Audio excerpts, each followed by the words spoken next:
On this week's episode of Marketing O'Clock, Snapchat launches Pulse, so all you with boomer holes can figure out how to advertise on the platform. We try to come up with a better name for audio tweets. Shep confesses to dressing like my fourth grade teacher and serving cheese and quackers on the holidays. And Greg wanted to speak to a manager about Google's advice of using rel sponsored on unpaid guest blog posts. Jess gave Mark Zuckerberg a very good new name. All on today's show. Marketing O'Clock is your weekly dose of digital marketing news, a proud part of the Search Engine Journal Podcast Network. We record every week from the Cypress North Studios located in beautiful Buffalo, New York. Tune in to our critically acclaimed Famous Friday news show for insights, updates, rants, and much more as we cover the full gamut of digital marketing for you. If you want to follow along, just check out our show notes or head over to marketingoclock.com for all of the links from today's articles. And please subscribe so you don't miss a single episode. Hey there, I'm Christine Zernheld. AKA Shep. I'm Jess Budd. And I'm Greg Finn. It is officially Marketing O'Clock. Here on June 19th, 2020. Remember, you can catch our Famous Friday news show each and every Friday morning. All your digital marketing news from the week. Powered by the digital marketing community. And if you want to join the conversation, just hit us up. We are at Marketing O'Clock everywhere. So what is going on, everyone? How was your weekend? My weekend was pretty good. Temperatures were good. And at one point, I try to keep my kids outside a lot, but when inside, I'm trying to teach them the piano. It's something we started doing during quarantine, and they have this little iPad. And they play the absolute weirdest songs like Careless Whisper and then Timber by Kesha. And I forget, and one of them is Grease Lightning. And so they get really excited when they play these songs. And at one point, they're like, can we listen to music? And I'm like, yeah. And I'm like, I'll play something from the piano. They just play the music. But I'm like, all right, Alexa, play Grease Lightning. And it starts playing it and showing the words up. And I'm looking at these words. That is not a song kids should be playing. Oh, Grease is really inappropriate. I had no idea. Yeah. But they're looking and trying to read things fast. And I'm like, shield your eyes. Eye muffs. Don't look. I don't know. So that's me. What's up with you, Jess? My little brother, when he was like maybe 2 or 3, he would get up on the coffee table when I would watch Grease, and he would do like the John Travolta and like do his arm and pretend he was on the car. So totally inappropriate, but kids love it. I don't know. I don't have any good stories from myself. A skunk sprayed just outside my bedroom window last night, so we had to sleep on the couch for the first half of the evening. That's bad. But it was the most eventful thing in my life, so I have no complaints. Sorry, Jess. That really stinks. Uh-huh. Our whole office was really wrapped up in this Reba drama this week. Greg, you didn't hear about it, right? No, I don't even know where people were wrapped up in it. So if you look up Reba, you will see on Wikipedia she was married to this man named Narvel Blackstop from 1989 to 2015. You click on him, he was married to this woman, Eliza Gale Ritter, from 73 to 88, before Reba. You click on her, she looks just like Reba. So nobody can figure out if this is like some kind of new Google bomb or if this guy's like really crazy and married to a woman who look exactly the same. And Reba just won't reply to my tweet. So I don't know what to think. And she looks enough just not like Reba to believe that it's a different woman. Yeah, and right? It's like none of the same pictures that come up for Reba. It's really weird. Yeah. Was Reba always Reba, or was she somebody else before she changed her name? That's it sounds what like a we're fake wondering. name. She might have just been going towards like, Oprah, Cher, one word. You just keep saying Reba. Maybe that was the whole goal. I don't know. There's a lot of conspiracies out there, and I just need to get to the bottom of it. So Reba, please answer our questions. Yeah. And can we put the GIF in the show notes, Shep? Do you have that still? Shep Of my research? Yeah, she made a GIF of her journey on Google to explain to me the situation because I was like, I'm just looking at pictures of Reba. She said, oh no. Oh boy. Head on over to Marketing O'Clock for some crack research from Shep. Who are our sponsors this week? This week's episode of Marketing O'Clock is brought to you by Ahrefs. Ahrefs is an all-in-one SEO toolset that gives you the tools you need to rank your website in Google and get tons of search traffic. If you want to learn more, you can check out their blog or their YouTube channel for step-by-step SEO tutorials. They have a 7-day trial for only $7. Head over to ahrefs.com to sign up. That is ahrefs.com right now to sign up. And today's show is also sponsored by Opteo. Right now, our listeners can get a 6-week trial of Opteo. It is absolutely free, and you're going to find improvements that you can make in your Google Ads accounts right away. Go to opteo.com/SEJ to claim that trial. That URL again is opteo.com/SEJ. And Opteo is a fantastic tool, and we're going to get into a little bit how we use our sponsors later in the show. So thank you both. And don't forget, you guys, we are back on YouTube. You can see our smiling faces for the show every week on YouTube. You just need to search for Search Engine Journal with no spaces and subscribe to the Search Engine Journal YouTube channel. So What is our main story this week? First up in the news this week from Search Engine Journal's own Matt Southern, Twitter introduces voice tweets. And in Twitter's own words, you can tweet a tweet, but now you can tweet a voice. Or excuse me, you can tweet your voice. I don't want to misquote them. So you might remember a few weeks ago, Twitter's design team released like a glimpse of what this might look like, but now the platform is officially testing this functionality in the wild. And with this test, users can include an audio recording with their tweet. As of now, it's a limited test to just a small group of iOS users, but it's going to be rolling out to everyone that uses the iOS app in the coming weeks. So it's really exciting. But power listener Andrea Cruz, that's at Andrea Cruz 92 on Twitter, is one of the cool kids that already has it.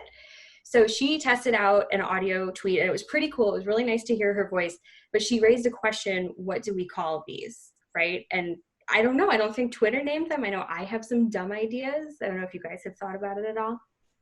Oh, I've thought about it a lot. I haven't thought about it enough, but I stole an idea from Mark. Okay, so my idea was that it's speak and it's tweet. It should be tweaks. I'm tweaking. That's cute. Pretty good. That's okay. I like talk birdie to me. Nobody's going to be like, did you hear my talk birdie to me? I mean, I like it. I'm with you on that. But well, it was for Mark anyway, so you can blame him if you don't. Okay. The first one is Veets, like voice tweet, Veet. That's not bad. Okay, right? I mean, the thing is they've got fleets now, which are their stories, and then you got Vleets, so at least it rhymes. That's Same with Tweaks, though. Tweaks is pretty good, too. Tweaks is good. I was also thinking like bird calls or squawks or chirps. Ooh, what about talk, but TAWK? Ooh, that's good. Yeah. Well, I had something similar. I was going to call it a twat, a Twitter audio tweet, but I feel like that might be good. Yeah, I don't know about that one. Don't like that one. I'm not retweeting that one. I don't know, just some ideas out there, kids. So I would love to hear what our listeners have to say. Share with us your ideas too, and share them with Andrea Cruz. So on a more serious note, though, Vice also had a question about these tweets, and it wasn't what do we call them, it's how the heck do you moderate them, which is a really interesting problem. They're going to have humans probably sit there and listen to these, right, which is not a job that I would want. So Twitter didn't respond with a comment yet, but we'll have the link to Vice's article in the show notes so people can follow along the saga if they do update them. But I think we talked about this when we talked about the design release. Like, this could be a scary thing, like fart noises and whatever else you may need to moderate. So I don't know. I'm just excited people are going to start playing with it. I hope that they're all wholesome and good things come to the platform. I don't think there's going to be a fart moderation section over on Twitter. And I also just think one of the best parts about Twitter is like the search functionality. And, they're not really talking about Reba a lot on Google, but if you look up Eliza, whatever her name is, on Twitter, like stuff comes up. And if someone just says it in a voice tweet, are you going to be able to find it? I don't know. And it's 140 seconds, right? That's what you get on this? I believe that's the case. So I saw that somewhere. Don't hold me to it. This is still beta right now, but that's a long time. That's not small talk. No. That's over 2 minutes of squawking. Or what was yours, Craig? I liked yours. I forgot her. Tweaks. Yeah. All right. And news for something that should have happened years ago. Google will prohibit demographic zip code targeting for housing, employment, and credit ads by Ginny Marvin over on marketingland.com. And Google Ads is going to stop allowing employment, housing, and credit advertisers to either target or to exclude ads from being shown based on demographics that include gender, age, parental status, marital status, or zip code. And Facebook doesn't have the parental status or marital status in there that I'm aware of or has ever been announced, but Google went that extra step. And to Zuckerberg's credit, back in March of last year, March 2019, Facebook had stopped this already. And some of them are no-brainers, like for employment. That's a no-brainer because it could be used negatively. Of course, the unfortunate thing is there's no way you could use these tools. People just aren't nice enough to use them in the right way. I think the only example that anybody found was Boeing had been working on a campaign to try to increase female engineers. And again, things like that are now going to be kaput across everything. So Google as well as Facebook. And again, for every one example we've seen of something like a Boeing using this for good, we've seen Uber only targeting men for jobs and people targeting against diversity. So this is overall, I think it's really good. The one thing that I don't get about Google is the parental status for housing ads. That seems helpful, right? If you're like, hey, it's a studio and I don't want to waste money on maybe a family, that could be the case. Or I guess maybe a family could be in a studio, then that's what they're thinking. I don't know. I mean, I get that the zip code thing, there's more fluency between zip codes. That also still kind of helps housing, but that I'm sure is used in a negative way. But the parental thing, I think, would make a lot of sense. You'd be like, it's 2-bedroom. I'm going after people with parents. Yeah, I feel like they're just trying to eliminate any possibility anyone could come after them for anything, and they're just being extra careful. Yeah, so there still are going to be ways you can target folks, and hopefully you're targeting folks in a nice, kind way. And one of the things that you can do with Google Ads is use those in-market audiences. Shep had a great article over on Cypress North, our agency. We can put it in the show notes, and there's a list of every single type of in-market audience and then affinity audience that Google offers. And so if you can't target parents based off of the actual the demographics, you can still target people that are in market for baby and children's apparel, baby and toddler apparel, car seats, childcare, early childhood education, diapers, and baby hygiene. So there's still ways to do that if you know what you're doing and you're a good advertiser. And the other thing that it always makes you think of is what Google thinks about you, right? And if you go to ads settings.google.com, that's ads with an S, plural, settings.google.com, and you're logged in, it will tell you what Google thinks you're interested in. And every time I do it, I just want to see if Google knows me, because I always X off what's wrong. So I've got some new things here, and this is on my work account. I want you to guess which one is incorrect. This is what Google thinks I am interested in. Country music, world music, greeting cards, daytime television and soap operas, or signage. Which one's fake? Which one is? I'm not interested in any of those. But what do you what do you think that Google that I threw in there? World I think music. soap operas. World music. Chap, you win. Because Big the winner. music one I think is easy. Like you have YouTube up all the time. I don't know. Things can get fuzzy in there. Signage? I don't know.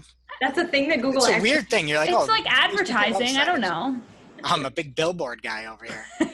But if you want, again, head on over to Marketing Clock. You can click on this or just go to adsetting.google.com. It is scarily close on your personal accounts, I think, to what you are actually interested in. In work accounts, you get a little stuff mixed in that maybe is more business than pleasure. But check it out over on marketingclock.com. And Spotify has launched video advertising on Ad Studio in the US, UK, and a couple of other select test markets. So Greg is our resident Spotify free guy here because everyone else just like shells out the money for this very premium service. I'm too frugal, man. I'm the most frugal Finn.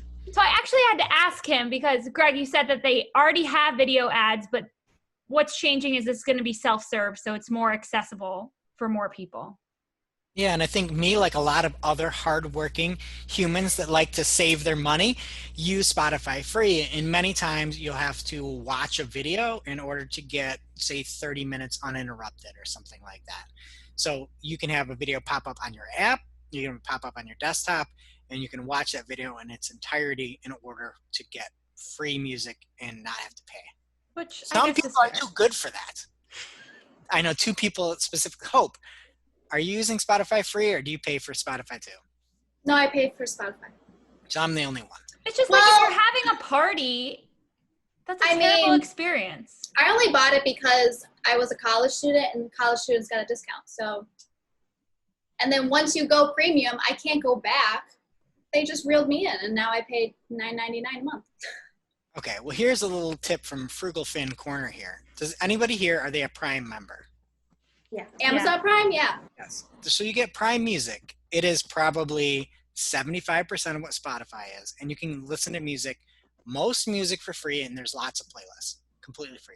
No podcast though. I've already made on Spotify. Like I can't move now. All my stuff is on Spotify. Yeah. Do you know That's how how they much get you. time I've spent on my playlist? No. It's a carefully curated list of my favorite songs. I probably have like 20 playlists on here. I can't throw that away. Yeah, and these two in particular, Hope and Shep, have great playlists that I listen to as well. So I definitely like those are not on Amazon, and I need these girls. I have the best wedding playlist. I need to save that for my wedding day. You think I'm just gonna give that up? Do you know how ridiculous you all sound? Please, You missed- tweet us at Marketing Clock. Yeah. Who's more ridiculous, me or you all? I also thought this when I switched from Apple, like having all my music purchased on iTunes to Spotify. Like I couldn't believe I was just going to stop listening to all this music I had paid for, but now I can't imagine going back. So anyway, they say they only serve videos during in-focus moments. So what's big here is Spotify, we have news later about more podcasts that they're acquiring, exclusive podcasting deals, and they have these video podcasts. I guess Joe Rogan does a lot of YouTube stuff, and now that's going to be moving over to Spotify. So if you're watching these podcasts on Spotify, you could see these video ads if you're not paying for the premium version. So you're not only talking about Reba a lot in Slack, apparently, but also throwing shade at Joe Rogan nonstop. I just don't get it. But I do think it makes sense where you're going to see some sort of video component towards this as well. So maybe you're on desktop, but I believe that the Joe Rogan deal, he can't have full episodes on YouTube anymore. So there also might be placement opportunities within podcasts themselves. So not only could this be for music, but if Spotify ever tries to get video going and having, video podcasts, I mean, who does those? We do. I don't know. But, to also monetize that, it makes a ton of sense to do this. And then making it easier on people, love it. And that's what I was going to say. Like, I love this for other people, but just don't get any ideas because we're already back on video.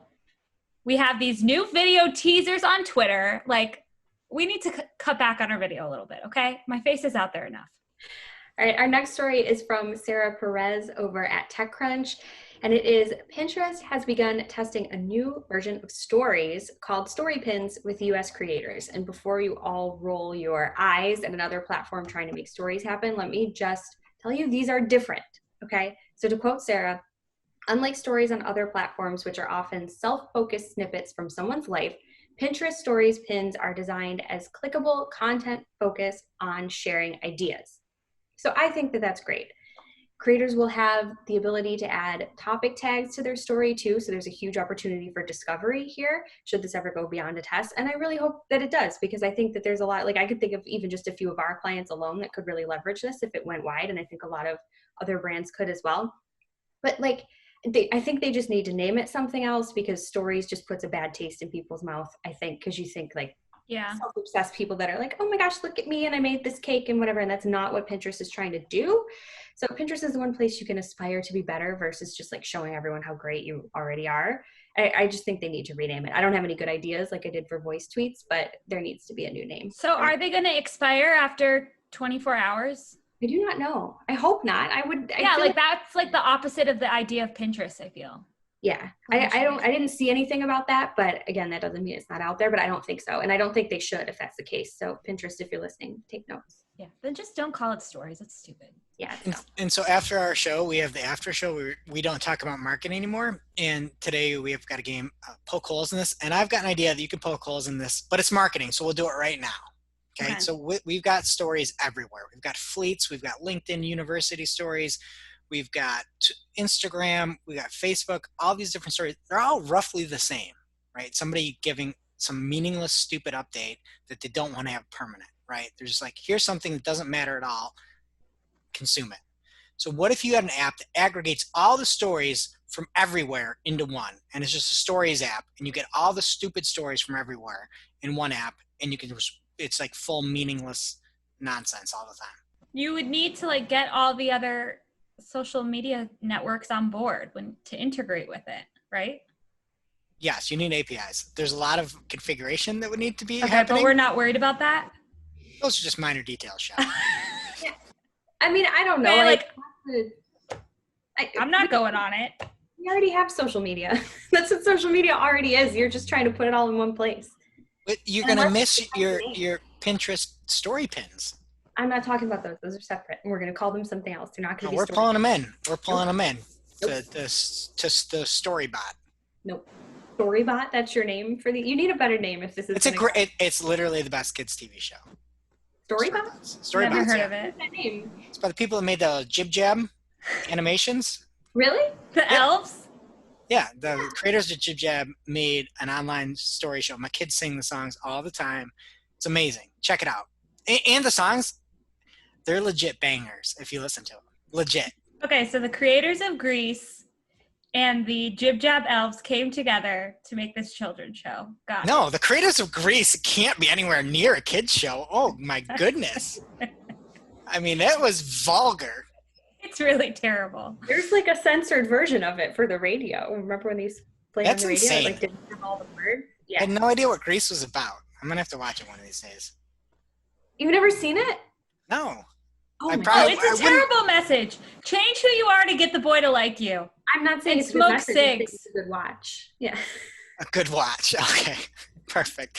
Are you using your cosign on that for the No. quarter, Justin? No, not worth it. And this week from Susan Winograd on Search Engine Journal, Snapchat has announced the launch of Focus, their new module-based training for advertisers and brands. And this is a quote from Snap, our new learning portal, Snap Focus, is our most up-to-date resource and destination to learn about the latest and greatest from Snapchat and the community. This will help advertisers and agencies master our platform and stay on top of everything Snapchat advertising has to offer. First off, I always hate it when anybody at Apple, Tim Cook, Steve Jobs, would come out on stage and be like, this is our best iPhone ever. No hack, Tim. I know it is. It's another year. There's more technology. And I like how Snap is like, oh, we've got something, and it's our most up-to-date resource. I get you. I get it. Anyway, there are 6 main ways that you can look at these advertising essentials. You can look at Intro to Snapchat, Snapchat Generation, which explains who's on Snapchat, advertising on Snapchat, then getting started on Ads Manager, the creative best practices, and measure and optimize campaigns. And if you take everything and you pass, you get a certification. Additionally, if you're just interested in one certain portion of Snapchat ads, there's a point of focus where there's 4 different ways that you can consume, either from getting started and how you get set up, planning, buying, and optimizing, how you strategize, and then how you do the creation part of it. So there's a lot of different options there, but again, cool that you get a certification. But from the article, Susan has a little fire for us here. She says, the certification itself probably means very little at the present time. So this would be more for your own knowledge than street cred by being certified. I just read that and laughed. I love the optics of it, right? Where you've got like some necklace and you've got your Snap Focus certification right on the front of your shirt, and you're walking around the street and you're like, yeah, baby, it's street cred. But I haven't run through it. We'll have to see if you actually learn stuff, or if it's more like Google Ads, where it's just a bunch of propaganda on how to spend more and how to spend worse and how to do whatever they say to do. Jess, you look at me like I was lying when I said that. No, I looked at it's shots fired. It's not lies. I'm just like, ooh, and they're not listening. Do you retweet that, or am I incorrect? No, I retweet that. I ship that too. Totally what it is. Increase brand awareness. Maximize clicks. All right. And I love it, especially with all the new changes we talked about last week. If you missed last week's episode, we led with that. Snapchat's got a lot of new features coming out, hopefully to get more user engagement. And just one other funny story. We had talked about last week that I had poison ivy, and Snapchat had this leaf plant matcher. And I had this picture of poison ivy. That was this field of poison ivy. And so I put it out on Instagram after the show, and I'm like, it's just so great to get out and really touch nature or something like that. And I just had this picture of poison ivy, and Jess sent me something laughing. And then right after, Jess's husband, Chris, sent me a message saying, yeah, that's so great. I wish I was there or something like that. And I'm like, Chris, this is poison ivy. This is poison ivy. So I think we got to get Chris on Snapchat so that he can do that and do that leaf check. But we had a very nice conversation. Your husband is the salt of the earth. Oh, well, thank you. I'll pass those comments along to him. But this is a guy that gets poison ivy on the regular, and yet still not on the regular. He's had it like 4 times that I wonder why. That must be why. No, but he knows what it is. Like, we were on a walk recently, and he's like, do you know what that is? I was like, no, what is it? He was like, that's poison ivy. You gotta learn. I bet he doesn't know what it is. I bet he's looking at the wrong thing. 3 leaves, and it should look a little jagged at the end. Now it's time for this week's Take of the Week. This is a #fire digital marketing take with extra spice served up for you. We simply deliver the take for your consumption. We give no opinions. We don't influence. You make the call. All right, this week's Take of the Week comes from Bryant Garvin from Groove Life. And he has a tweet that says, one of my favorite things about YouTube advertising, #YouTube advertising, besides amazing targeting, free advertising, inventory for days, is how much time consumers spend watching our ads. Last 365 days, minutes, and this is how much have been watched. 110 million minutes and change. There's a lot of numbers there. 110,877,860 minutes. 1,847,964 hours. 76,999 days. 214 years and 2.14 centuries of videos watched. Number one, I'm so impressed with the way you just read those numbers. That's really hard. Thanks. So, but we actually, I was talking to Cole on the team here today, and we were looking at some of the reports that a client had put out based off of a video campaign, and it was really cool to see them talk about the amount of hours watched. And I think that that's really valuable. You know, you look at what can happen on an offline campaign, and you know, in this case, the metrics are meager compared to the number of we didn't have centuries, Bryant. Okay, we had days and days watched and weeks watched on this campaign, and there's a lot of power to that. So love this and love thinking about it like that. If you can get your client to really grasp that, awesome. That reminds me of that song. What is it, from Rent? Oh yeah, 25,600 minutes. Is that right? We said. Greg, do you know that musical? I don't know musicals, man. I went to the Phantom of the Opera on a field trip once. I did that. I went to the Book of Mormon. I saw that. That's a good one. Those are my only 2 musicals. Do you know my story with Phantom of the Opera? I do not. I've heard that it's just a serenade the whole time of Christine, and it would just be like amazing for me, but I will never go because my husband went when he was too young, and he's scared of it now. I'll never get to go. You guys got like flawed husbands. He's been to a lot of musicals, and he won't go to that one. How can you be scared of it? It's some doofus running around with half of a mask.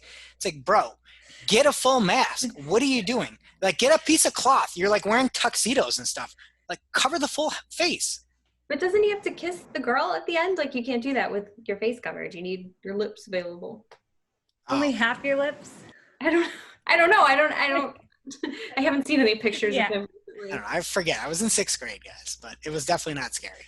And now it's time for this week's ICYMI. This is just something you might not have seen. Maybe something that you overlooked. But you shouldn't have.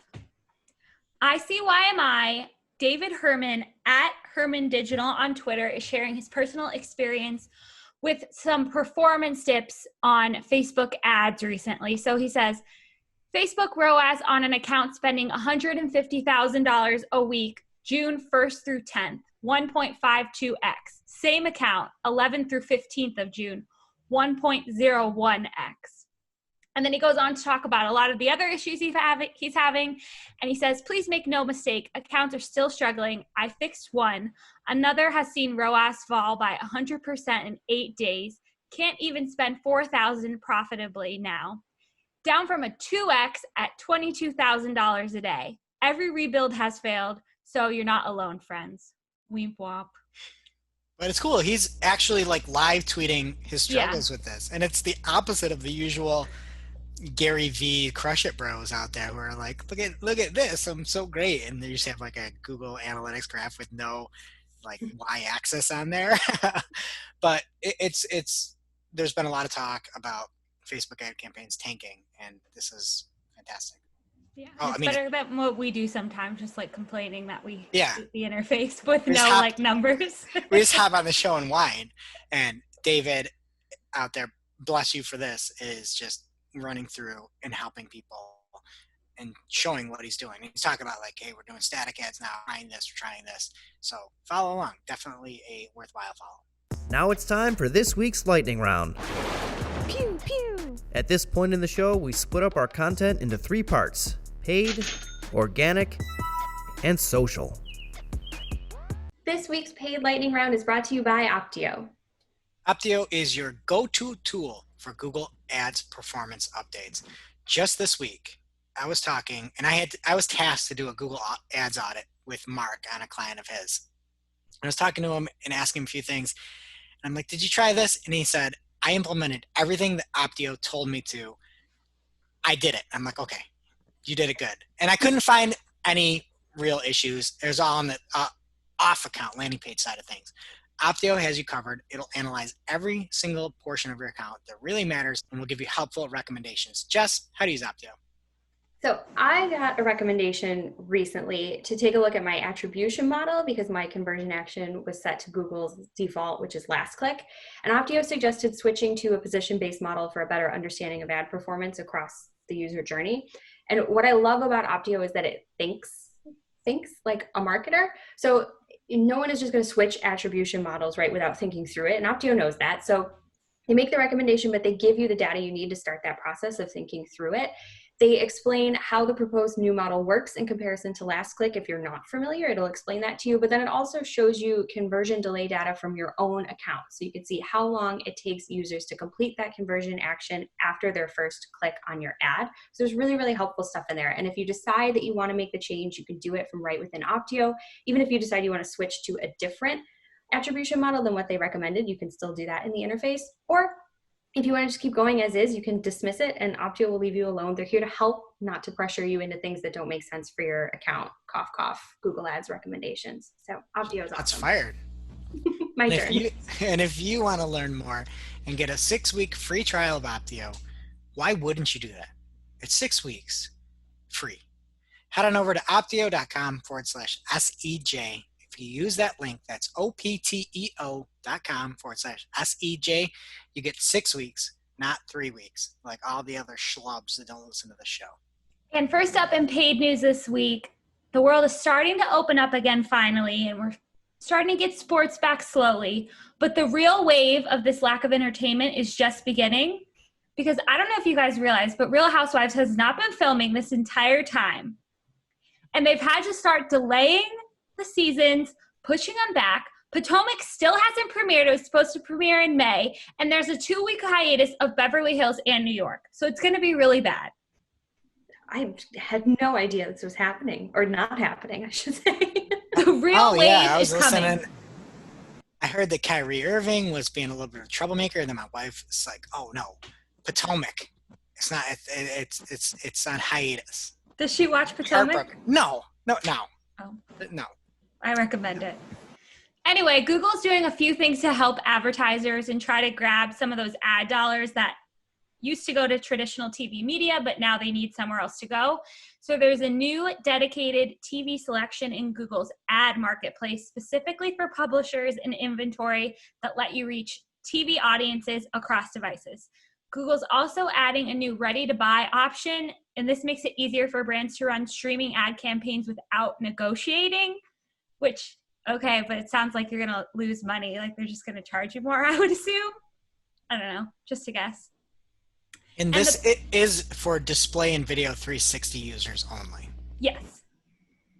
And the packages are available by genre, popularity, seasonality, formats, or audiences. So for example, there's a Hulu Parents bundle and a Cord Cutters bundle. I think they should rename the Cord Cutters bundle to people who say boomer hole. don't think anybody says boomer hole, and that's a callback to like what 2 or 3 episodes ago. I started saying it. It's for people who have the holes in their beautiful original hardwood floor from where the previous owner had the cable running through, and you don't need it anymore. Yeah, it's one of my favorite pieces of slang now. It's art. I found one behind my desk the other day. And YouTube also introduced a new storefront ad format aimed at those TV buyers. So the new ad format creates a browsable feed of products within an ad and will link from YouTube video to the brand's product page where the person can make a purchase if they want to. This article from Ad Exchanger says direct response advertising on TV is stigmatized, synonymous with home shopping channels or call now to find out more lead gen commercials. I disagree. When's the last time you watched QVC, Shep? Today. Today? What did you watch? I want to know. Quacker Factory. Cracker Factory. A, that doesn't sound right. B, what were they schlepping?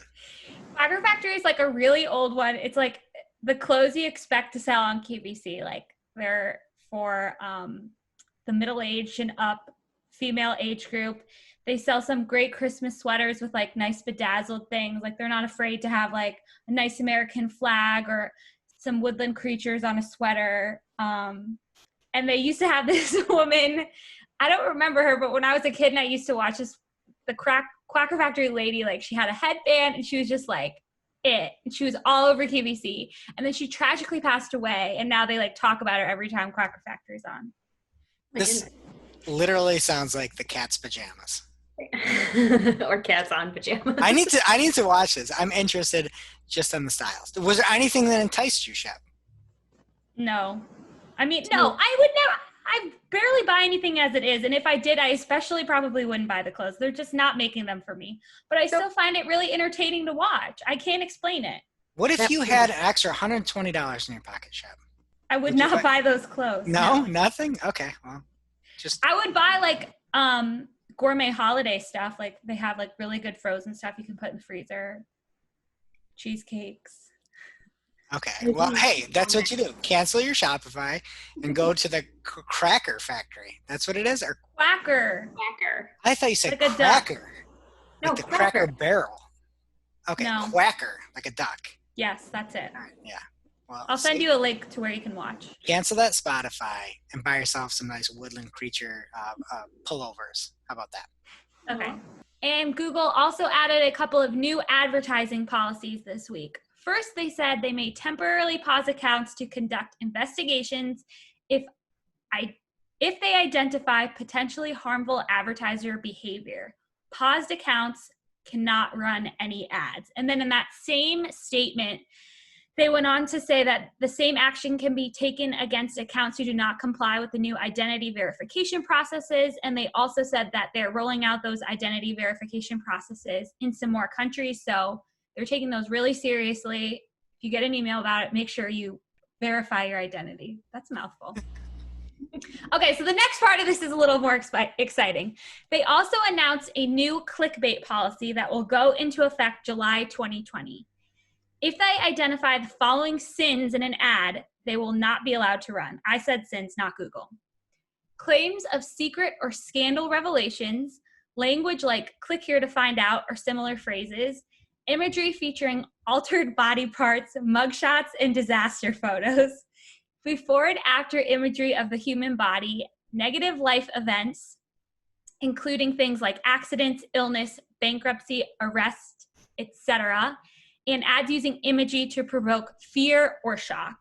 That's a lot, and it sounds nice that they're trying to get rid of some clickbaity ads, but I found some today that are just like really bad, and none of these policies apply to them. So this one I found on ESPN. This mother trusted her daughter to color her hair, and the ... We'll Gotta never know. click to find out. Or this one's terrible. Tiger Woods' ex-wife is almost 50 and she doesn't look so good anymore. I don't think that's a Google ad. so I'm going on record and saying that is not a Google ad. Are you not. sure? No, these are like Taboola or whatever, but they're just clickbaity ads that this policy wouldn't outlaw. So, Oh, okay. I thought you said they were running on AdSense. No, these are all like that Taboola or Outbrain. Yeah, that's just mean. It's not nice. She probably looks great. Also, And like, then- not even the National Enquirer would say that about her. Like, that is mean. And whoever's writing that, it's like she was a Swedish like supermodel. Like you're just some creep behind a keyboard being like, "Oh, she doesn't look great anymore." Okay, get lost. And this last one I can't take credit for. It was sent by Matt. Oh, He's our other partner at Cypress North, and it was just his favorite. And it says, sore knees, do this once daily. And it's a picture of someone saran wrapping their knee with some like unidentifiable liquid sludge. it's like brown ointment. It looks like baby poop and It or does. spinach. Yeah. It looks like somebody is bouncing a baby on that knee, and then there's a little blowout, and they just wrapped it right in. That's what But it's like. it's Cypress- not a before and after photo, so No, they but might you be can- able to slide under Google's radar. That's all Oh I'm my saying. Yeah, again, literally just slide right by on that wet Oh. knee of theirs. It's disgusting. If you want to see these ads, marketingclock.com.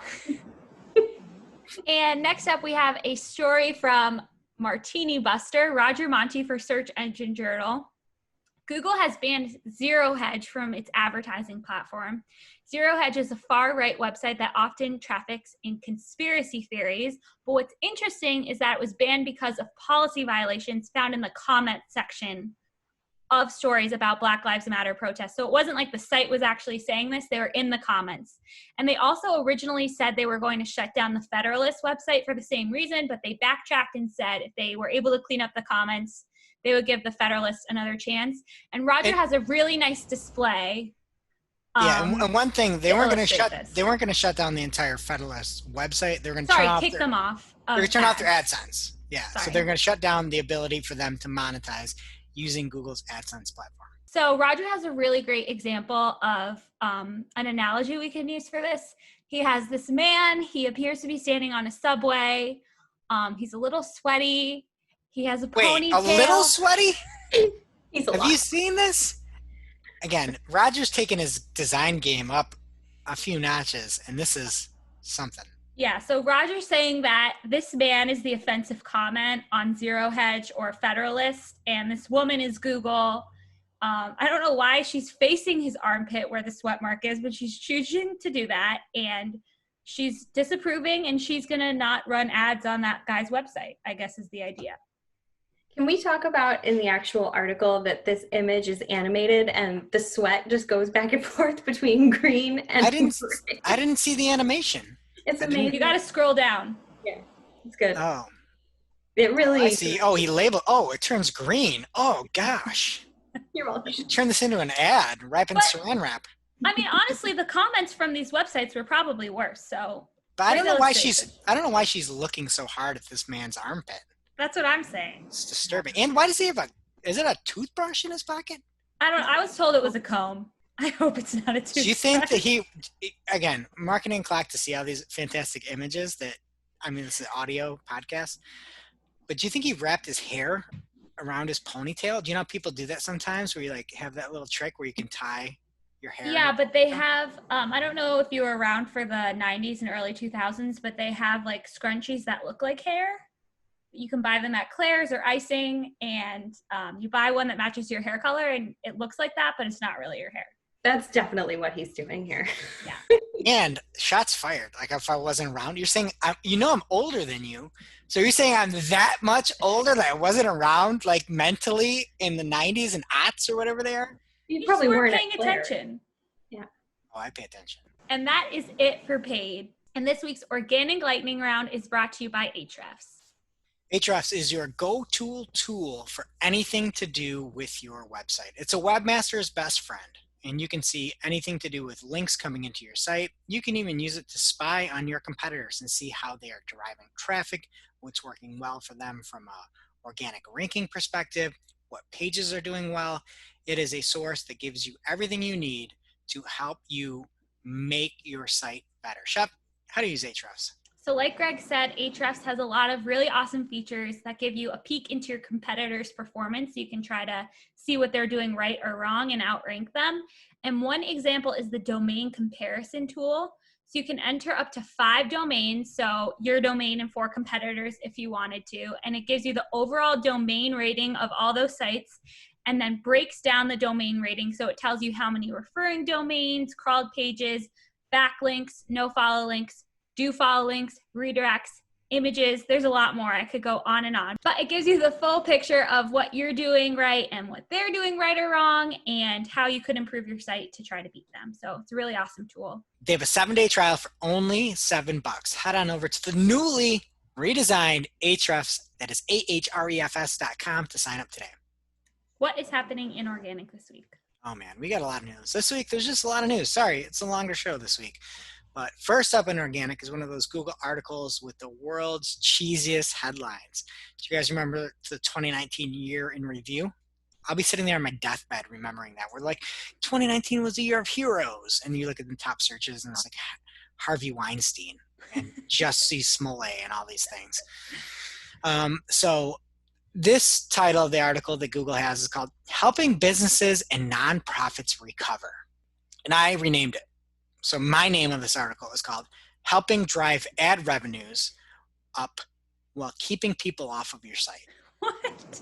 That's what it should be named, because the article talks about the fact that you can now book services using local services ads right within Google. So if you're one of the local professionals backed by the Google Guarantee, there's going to be the ability for US and Canadian advertisers to allow you to book directly. Also, there's going to be a new mobile site to help you find more services out there, again, also in US and Canada within that Google Guarantee. Additionally, the shopping tab is going to begin showing product availability, locations, and fulfillment options. So things like delivery or curbside pickup, and that's going to be anywhere where the shopping tab is available. So again, one ad and then one kind of organic thing with shopping. They're also introducing Grow My Store to retailers in the US and Europe. And Grow My Store is what they say is an effective way for many small retailers to get quick tips on how to improve their online store. So they also went on to say that businesses just need to enter the website URL into the tool, and within minutes they get a custom report. That's a lie. I tried doing this. Jess, you should try doing it and report back, because you actually have a real retail business. You have to go through and you have to make a profile. You have to actually create a profile. And I'm like, I don't really want to make a profile in order to get this data. And you have to pass your information is going to be used to Google, and they can communicate. So check it out if you want. There's Grow My Store, and they'll help you use my business better. Additionally, one really positive thing is if you're in the Ads Grants program, they're having $200 million extra dollars coming in, I believe, this year into Ads Grants. So that's awesome. And the other thing that they end the article on, again, the name of this article is Helping Consumers Connect with Businesses. And the end of this article is how they are expanding something that, to my knowledge, has never helped anyone except Google stockholders: smart campaigns. And so they're expanding smart campaigns to 150 countries to make it easier and faster to create ad campaigns using the Google Ads app. You can set up your ads campaign in 15 minutes while on the go, which is a problem. I added the problem part in there. You don't want smart campaigns. It's not helpful. And so, again, there's a lot of things in here that really are ad options, but there are some other things like, let's say the Grow My Store, that if you really have no clue of what Google has to offer, could be helpful. But don't just read this and say, I'm going to do a smart campaign. Please, I beg you. All right, so next, first off, you love to see titles like this from Corbin Davenport over at Android Police. And Corbin writes, Google resumes its senseless attack on the URL bar, hides full addresses on Chrome 85. And Corbin notes that there's a new feature in the Chrome Dev version 85 that is showing the Omnibox UI hide steady state URL path query and ref. Basically, he goes through and shows that now, no matter what page you're on, it shows you the name of the site and you don't see the full URL. I'm looking at this video that Corbin put together. It gives me anxiety. I'm getting like hives, not knowing where I am on a page. I don't know why they're doing this, and neither does Corbin. Corbin says that there's no public explanation yet for why Google is pressing ahead with these changes, but the company said in the past that it believes showing the full address can make it harder to tell if the current site is legitimate. Showing me something of a URL that I'm not on is a way to make it seem like illegitimate. Why would I want that? That makes no sense. It's so dumb. And, I don't like it. And I'm out. I loved Chrome when it came out. If Chrome ditches URLs, I can't do it. I'm done.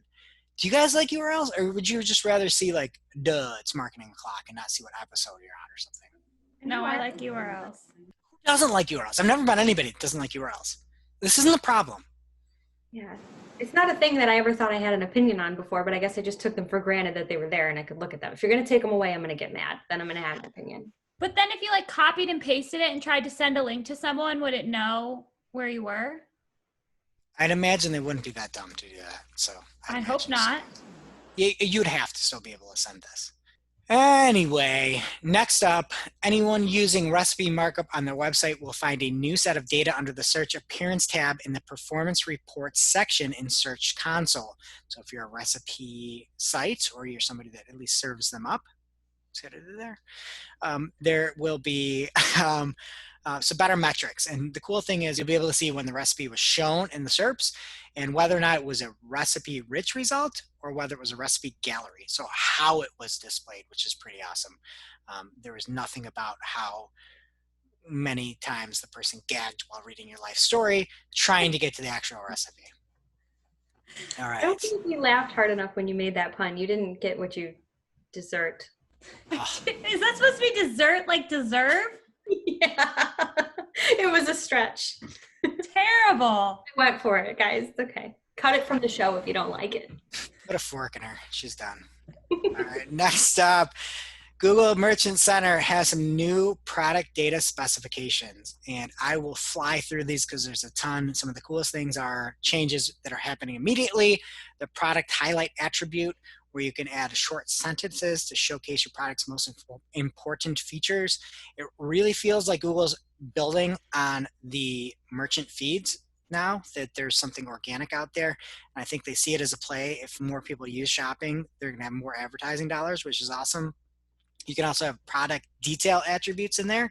So this is technical specifications you could put through that aren't covered by other attributes. And then there's also some installment and subscription costs. Those are mainly for wireless products and services. And some changes are coming September 1st. So September 1st are category-specific requirements that fall within product categories. So if you have a unique product identifier, like you're selling clothes and you have gender and age group, size, color, they need to be provided. So if you aren't providing that, you're doing the bare minimum, don't do it anymore because your visibility will be limited. And you can use a Google product category to override Google if they think you're in a certain category, which is cool. And then the description attribute is going to be required. So a lot of cleanup that you probably should have been doing. There's other stuff, check it in the show notes. We don't have enough time. And then moving ahead from Barry Schwartz over at Search Engine Roundtable, there was a tweet by John Mueller over at Google. And Mark Preston asked him a question. That's at Mark Preston 1969 on Twitter. And he said, since your recent tweet with SEM Rush, would it be good to get total clarity, as there now seems to be a lot of confusion around? We all know paying for guest posts is against the guidelines, but what about guest posting in general, where no money exchanges hand? So obviously, you're not buying something. It's not an advertisement. Should you use a no-follow on there? You can't use a sponsored. You cannot use the rel sponsored attribute because it's not technically sponsored. And I'm telling you that. John Mueller didn't say that. So the question is, should you use no follow? And John goes on to say something insanely idiotic and telling about the Google algorithm. He says, the part of that that's problematic is the links. If you're providing the content and the links, those links shouldn't be passing signals and should have the rel sponsored, rel no follow attached. It's fine to see it as a way of reaching a broader audience. Don't use rel sponsored is what I'm saying. That is insane. If you're not paying for something, something sponsored is paid for. You cannot, I'm telling you this, don't use rel sponsored. What you should do if you want to listen to John is use a no follow. If you aren't paying for a placement, don't use sponsored. That's wrong. And you're going to ruin the internet by doing this. And it's so stupid that Google hasn't fixed their search engine yet. Get some social signals. Figure out what's more important than links. And don't go telling people to say that something you didn't pay for is sponsored. It's insane. It's complete calamity. I don't even know how to describe it. Do you guys understand what I'm saying with this? Yeah. my brain is going to explode. Well, just the whole thing, the way they set it up, where it's like nothing's mandatory. It's like, what's the point anyway? It don't even matter. You need to fix your algorithm. It's not a me problem. It's a you problem, Google. If I'm going out there and I'm providing something really, really helpful for somebody and they're going to run it and it's going to be beneficial for everybody, why would I need to follow that? If I'm not getting paid. So now you're saying that you can't just have a link out there that is paid for. I get that. It's still stupid and you still fix your algorithm. But now you're saying just in general, don't do it because you're passing a signal over. Hey, fix your algorithm. I wasn't even going to rant on this. I just get mad about it. That felt very organic. It's just really scary because you look right at us. I know. It's so dumb. I think we can be yelled at. No, it's to John. Okay. All right. Well, anyway, over to some more positive news here.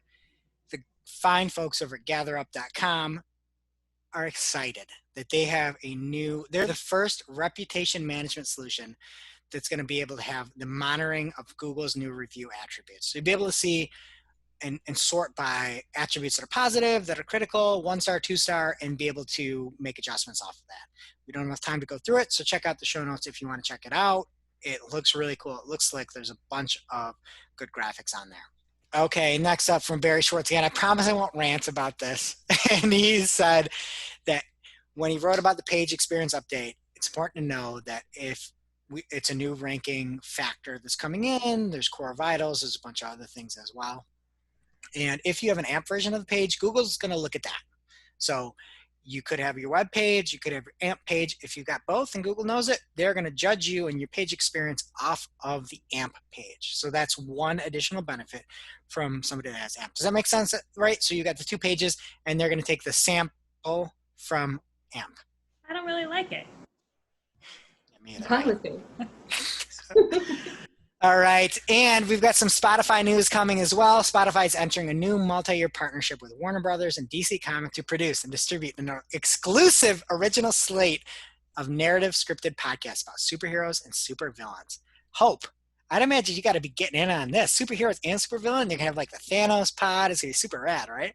I'm so excited. Really? So excited. Yes, there's been so much superhero news lately. Like, I'm pumped. Well, something else you might be interested in is Kim Kardashian West is the next superstar celebrity that has an exclusive podcast deal with Spotify. She actually does a lot of great work around the criminal reform system, or I guess not a system, but about reforming the criminal system. And there's going to be a new podcast. There's some investigation work, it sounds like, coming. And she's going to be a co-producer and co-host of the show. Yeah. So it sort of sounds to me like Kardashian Serial, right? Like, no, Serial's like a story. Yeah. This is going to be, I think this is going to be like different stories every week. Serial was like one long story. Okay. But I just think it's interesting. Like, they're doing a lot to try to get Hope, and they already have her at her student rate. So they can just stop trying. Yeah. Because if it was like a serial, I'd say, perfect, love it. Just don't make a season 2. Because it was so bad. It's terrible. Was that the military one? Yeah. Oh, she tried. Did she? No, that Bergdahl guy was just you couldn't have George Lucas make him look good. All right. Google is also working on a major overhaul of its payments app. It's to be a one-stop portal for commerce. There's a whole article here. They're really going in on commerce.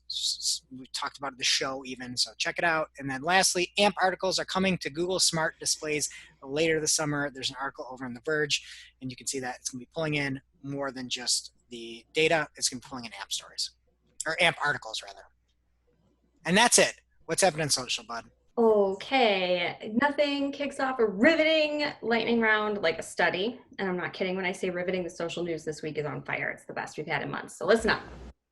According to the 2020 Reuters Institute Digital News Report, the use of Instagram for news specifically has doubled since 2018. So when I read that, I was like, great, there's 2 people using Instagram for news.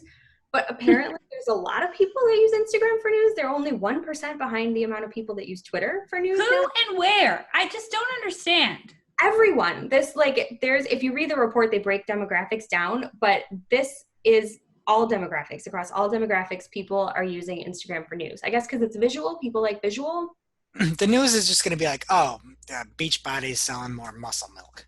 That's what everybody's news is going to be. I mean, the news is really weird right now too. I feel like you can't get away from it. So maybe that has something to do with it, but I don't know. You can read the study if you're interested in this stuff. But the point is, Instagram is growing. It is poised to surpass Twitter as far as a news source, but nobody's going to take over Facebook for a while. They're still leading the charge with news.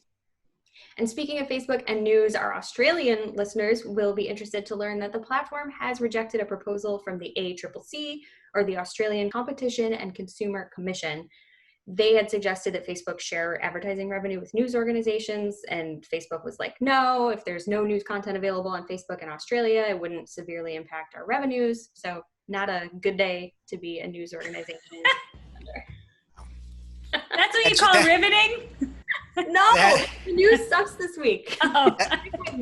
That joke went down under Jess. I can't, koala, believe you don't like it. Oh, koalas are ruined for me. Oh, yeah, we should tell everyone that fact that you learned. No, I can't say it. It's gross. Look up what baby koalas eat. All right. Well, for our Brazilian listeners out there, they will be happy to know that individual users and businesses will now have access to digital payments on WhatsApp. Users will be able to send money to each other for free. Businesses can pay a small processing fee to accept payments from their customers. It'll be secure. It'll be great. Yay for Brazil. And Twitter is making publicly available the account information, tweets, and associated media for 32,242 state-linked accounts from China, Russia, and Turkey that have been suspended for various violations of Twitter's platform manipulation policies. That's a lot of accounts. That's a lot. It's like one for every unread email in my inbox. So tons. It's like 3 for every unread email. I think you flip that, right? Yeah. 1 for every 3 of my unread. It's like, yeah, I did flip it. That's how high your inbox is.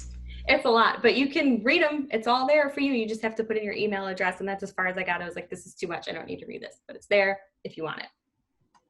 Next up, back in episode 107, we talked about a new app called Tangy, which if you don't remember, first of all, that's okay, because that was in January, which is like years ago based on everything that's happened since then. Tangy is the Pinteresty video DIY platform from Google's Area 120 team, which I never downloaded. Did you guys download this? No. No, exactly. Well, somebody did. It was iOS only, and enough people downloaded it that there was enough interest. They have released the Android version of the app. I think it's all going to go south if these Pinterest story pins go live. It's kind of the same thing. So yeah, we'll see what happens there. Get rid of it. Get rid of it. What did Tangy do to you? I don't want another thing that's hard to pronounce. I got to be Tangy, and this week in Tangy news. No. Yeah, it's Tangy with an I.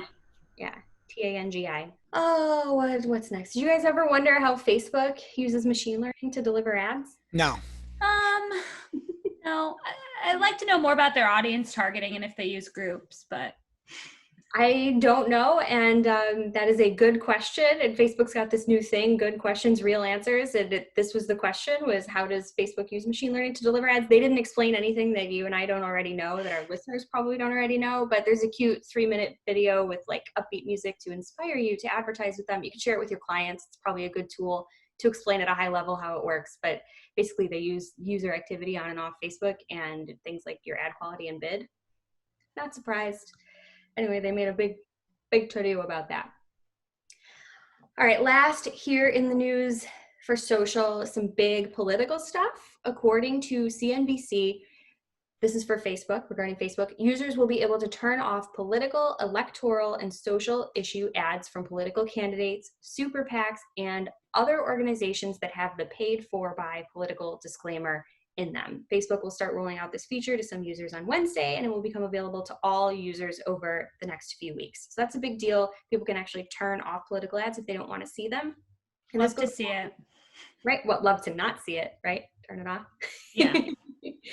It goes along with a larger initiative to empower voters. Those are my words, not Facebook's.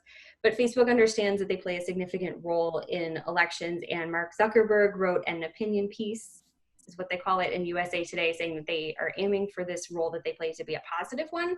So in addition to being able to turn off political ads if you don't want to see them, Facebook and Instagram are also going to be launching a new voter information center. It's coming right to the platform. It'll have information on polling places and, you know, authoritative news and things like that. So nice to see they're trying to play their part. I have to say, an opinion piece by Mark Zuckerberg sounds really boring, and I think my mind was just somewhere else because I was typing his name and I wrote Zuckerberry and Zuckerbird, and I just was not focused. But I feel like he should change his name to Mark Zuckerberry. I love it. A nice ring to it, right? Or he could open a nice bakery and name it that. Zuckerberries. Yeah, move over, Jaspers. Retweet. That's it. It's social. I hope you enjoyed this riveting content.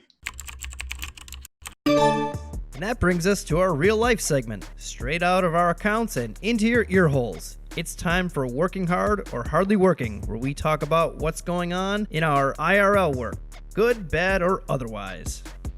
I will start this week. I have a quick one. We've been complaining about those Google Ads credits that they issued for SMBs to help people combat COVID-19. I finally got a couple in a couple of our accounts today. So that was exciting. If you haven't checked your accounts, definitely do it. And it wasn't an insignificant amount of money. Definitely check it out. What about you, Jess? I also got the credit for one of my clients. I was super, super stoked.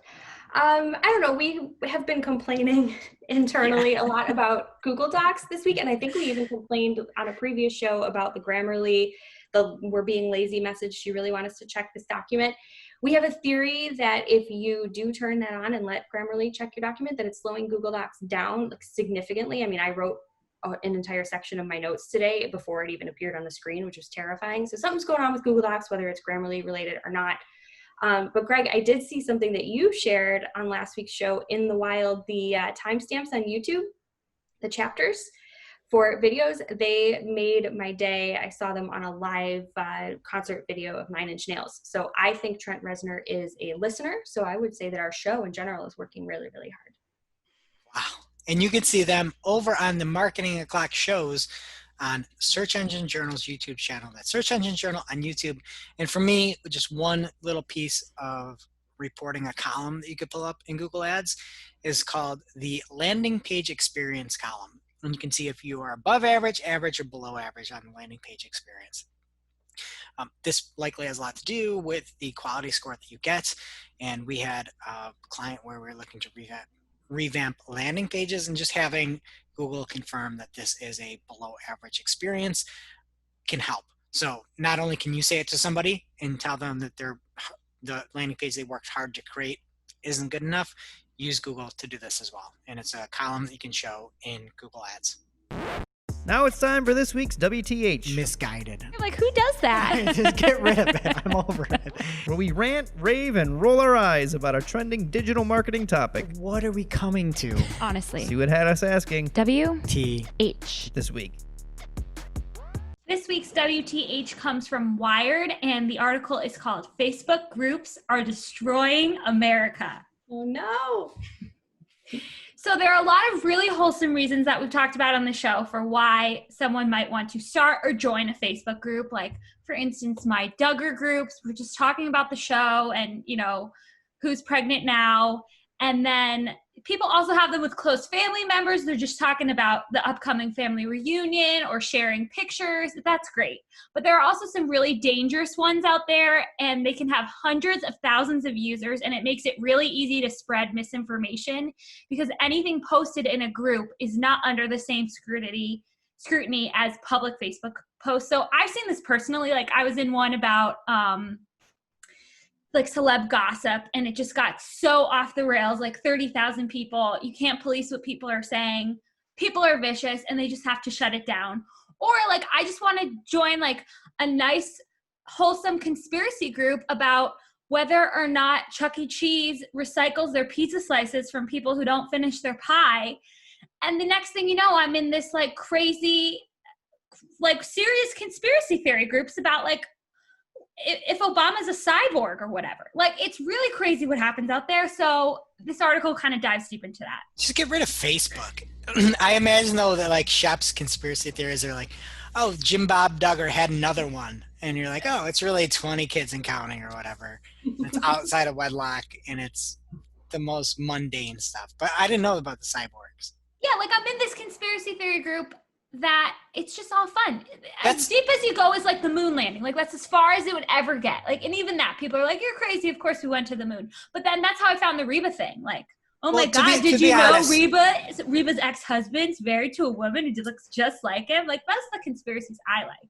to be honest, the cyborg theory is, I don't know it. This is the first time I ever heard it, is as bad hack as the flat earth. Like you were like, oh, we had our first ever robot, and Oh yeah. we're going to make this first, let alone the Boston Dynamics robots that look like those weird Black Mirror robots. We've got our cyborg, and it's the first ever cyborg, and we're going to make it be the most public thing in the world. That's insane. That's the dumbest thing ever. It could be fun scrolling through.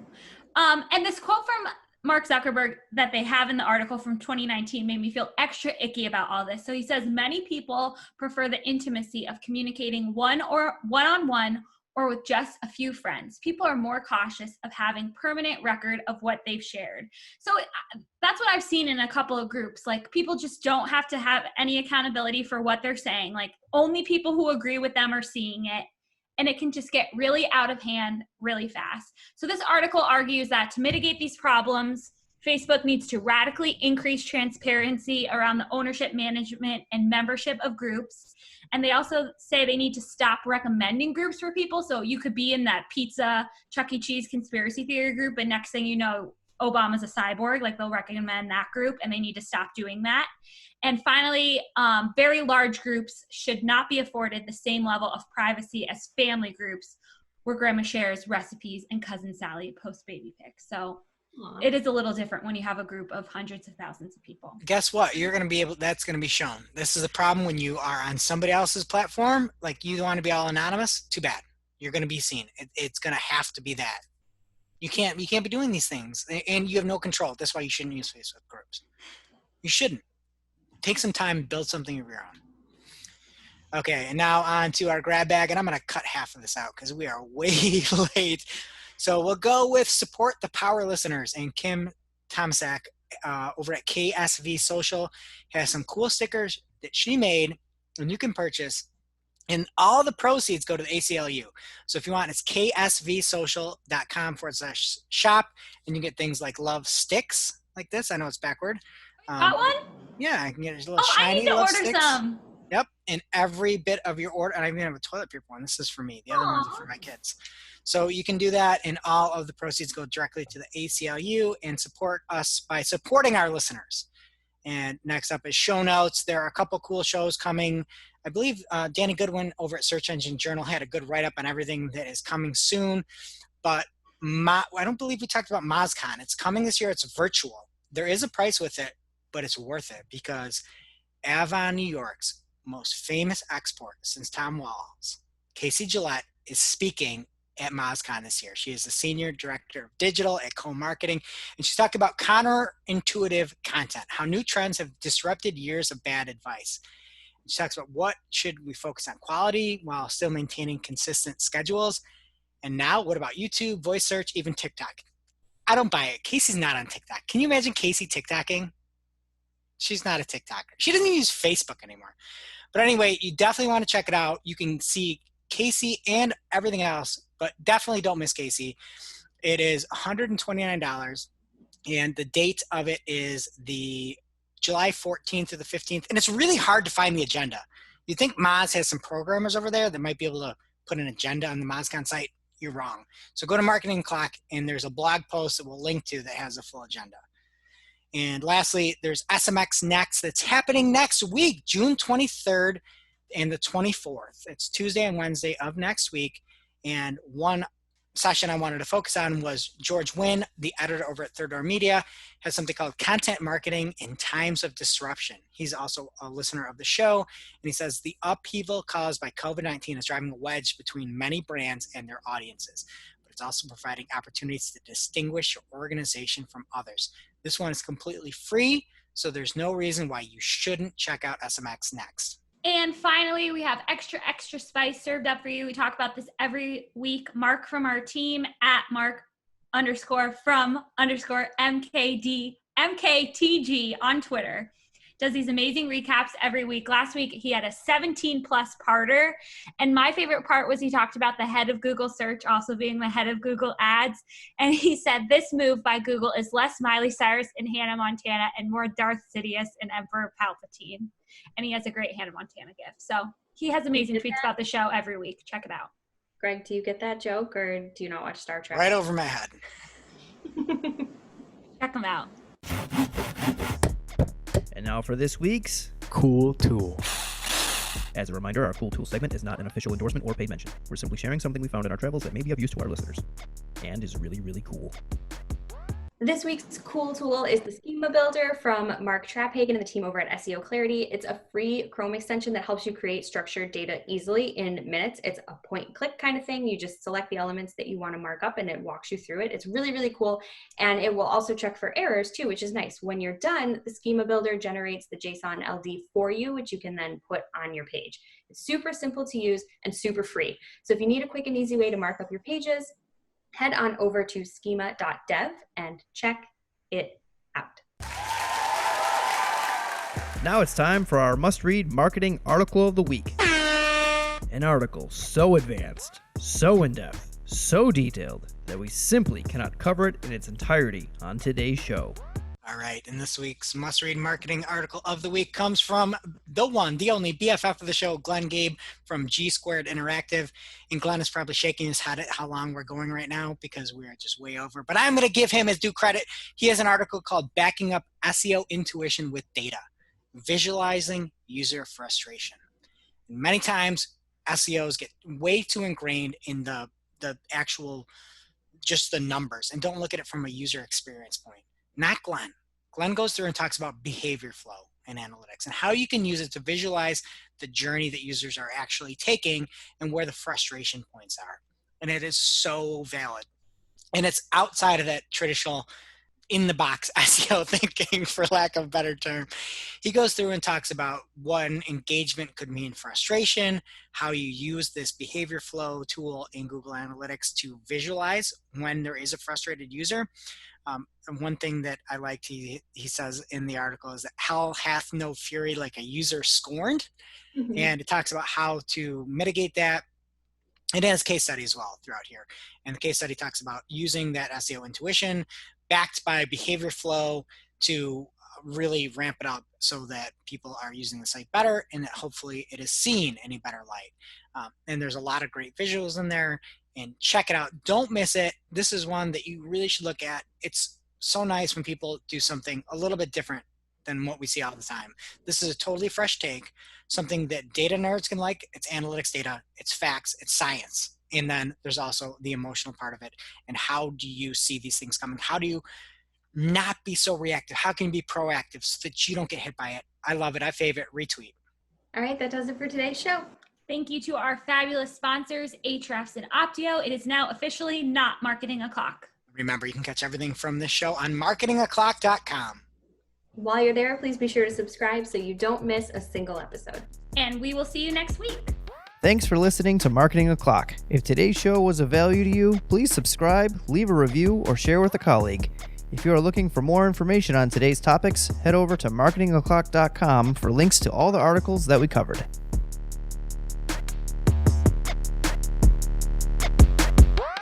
Welcome to this week's Shoot in the Heck, where after our famous Friday news show, we don't talk about marketing anymore. We just shoot the heck.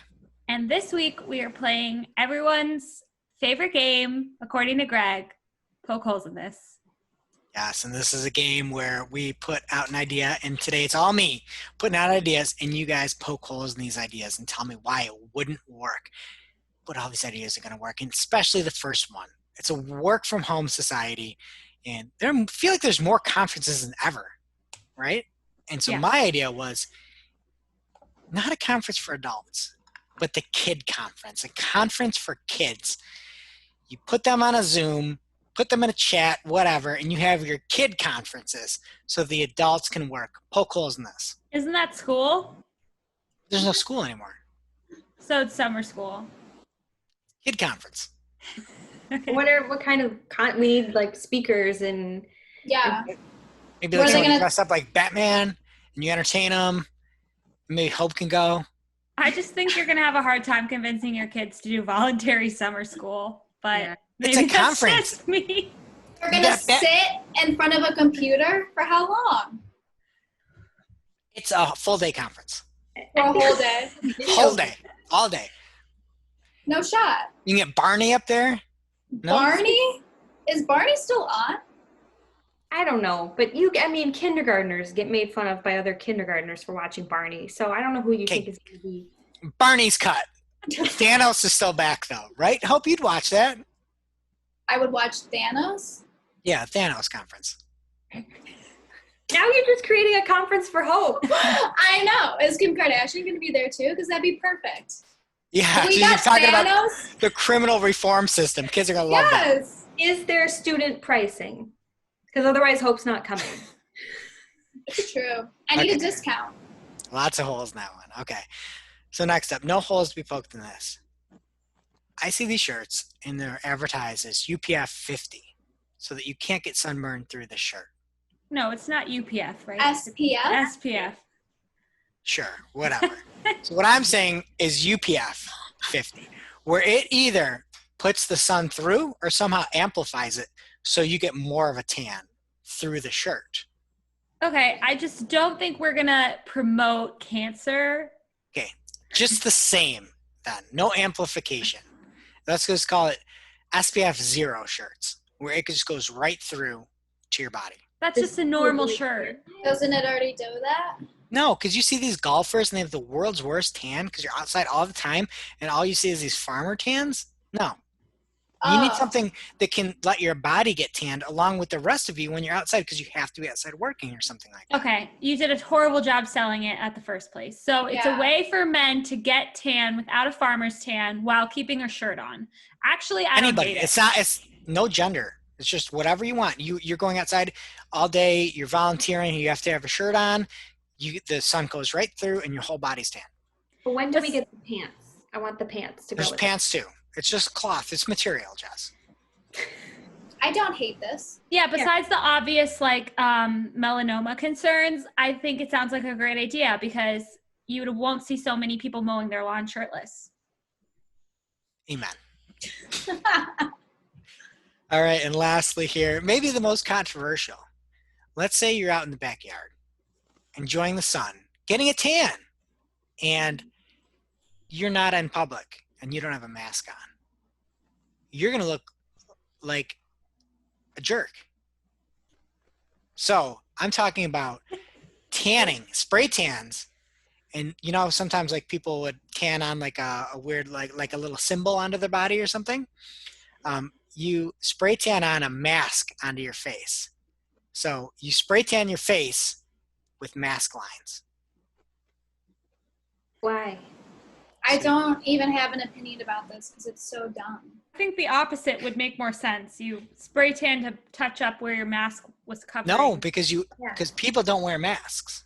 So all those people out there that want to look very righteous can get the mask spray tan lines. So they want to look like they're wearing a mask even if they're not wearing a mask. I don't What? support liars. No, But people why would are. you use this as an opportunity to sell your fabric in masks? So no- That's a good idea, Jazz. That's a great idea. You're just creating the problem that you're already solving. It's like you're so close. You're doing it purposely. It's so close to being a good idea, and then you just ruin it. Okay? I don't appreciate it. Is there anything else? Okay. I don't want. Those were anymore. possibly the worst ever, and we'll see you next week.